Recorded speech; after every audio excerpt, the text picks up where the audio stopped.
Hey, what's up guys? So hari ni kita nak buat kerabu suhun dengan kerabu bilis. Ni antara benda paling senang korang boleh buat bulan puasa ni.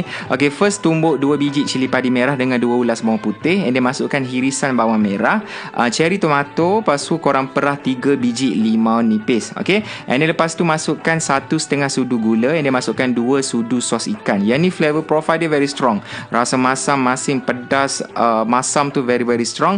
And then kita rebus kita punya seafood. So ini ada sotong dengan udang. Rebus kejap jangan lama. Dia tukar warna, boleh angkat letak tepi.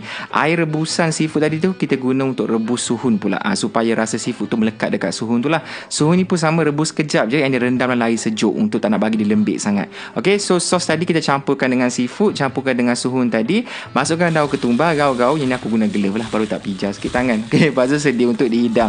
Rasa masam, pedas, kick pedas semua tu memang sedap. Rasa macam makan dekat Kampung Baru pun ada, kedai kat Tom Yeh. Okay, so siaplah kita punya kerabu suhun. Okay, next kita nak buat kerabu bilis. Yang ni lagilah senang. Okay, first korang gorengkan bilis. Goreng sampai dia crispy golden brown cantik macam ni, letak kat tepi. Kemudian kita masukkan hirisan kacang panjang, bawang merah, lepas tu bunga kantan, and then masukkan tomato cherry, lepas tu 3 biji cili padi merah. Okay, barulah masukkan ikan bilis kita dah goreng tadi. Kemudian korang perah 2 biji limau nipis, masukkan gula dengan sebut perasa secukupnya. Lepas tu letakkan sikit sos ikan, jangan banyak sebab ikan bilis dah masin dah. Gaul-gaul, siap lah. Ini jauh lagi senang. Ini pun sama, bau kerabu campur dengan wangi bunga kantan tu memang semerbak.